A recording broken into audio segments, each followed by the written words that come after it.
আসসালামু আলাইকুম এভরিওয়ান।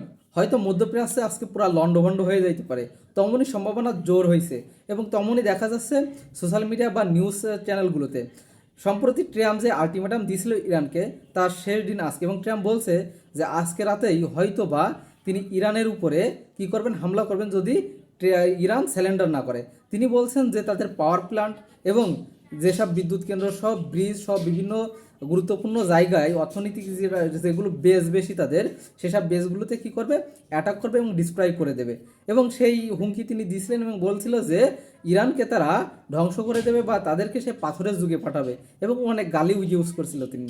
তবে ট্রাম্পের দেওয়া চুক্তি শেষ না হতেই ইতিমধ্যে ইরান তারা উল্টো যুক্তরাষ্ট্রকে আবার 20 ঘন্টার একটি চ্যালেঞ্জ ছুড়ে দিয়েছে, যেখানে ইরান দাবি করছে যদি 20 ঘন্টার ভিতরে ট্রাম্প বা যুক্তরাষ্ট্র যদি যুদ্ধ না শেষ করে, বা তারা যা বলছে যে ইরানের উপর হামলাও করবে বা তাদের পাওয়ার প্ল্যান্ট সহ বিভিন্ন গুরুত্বপূর্ণ স্থাপনায় হামলা চালাবে, এমন যদি করে তাহলে আগামী 20 ঘন্টা পরপরই তারা কি করবে, তারা পুরো মধ্যপ্রাচ্যের যত জায়গা আছে বা যত দেশ আছে, মধ্যপ্রাচ্যের সকল দেশের পাওয়ার প্ল্যান্ট, পানি শোধনাগার এবং ব্রিজ সহ বিভিন্ন বড় বড় অর্থনৈতিক যেসব জায়গাগুলো আছে সেখানে তারা কি করবে, হামলা চালাবে এবং পুরোপুরিভাবে ডিস্ট্রয় করে দিয়ে পুরো মধ্যপ্রাচ্যকে একদম মানে অর্থনীতি এমন অবস্থা করবে যে এখান থেকে 100-200 বছর তারা পিছায় যায়, এমন একটা ব্যবস্থা করবে। মানে এক কথায় ট্রাম্পকে তারা পাল্টা হুমকি দিয়ে দিয়েছে, যদি ইরানের উপরে কোনো আঘাত হয় বা সে যদি যুদ্ধ না শেষ করে, তাহলে তারা কি করবে, পাল্টা অ্যাকশন হিসেবে পুরো মধ্যপ্রাচ্যে এইভাবে তারা আঘাত করবে। এবং ট্রাম্পকে আমেরিকার ভিতরেই কি করছে, যে যুদ্ধ থামানোর জন্য প্রচুর পরিমাণে প্রেশার দিছে।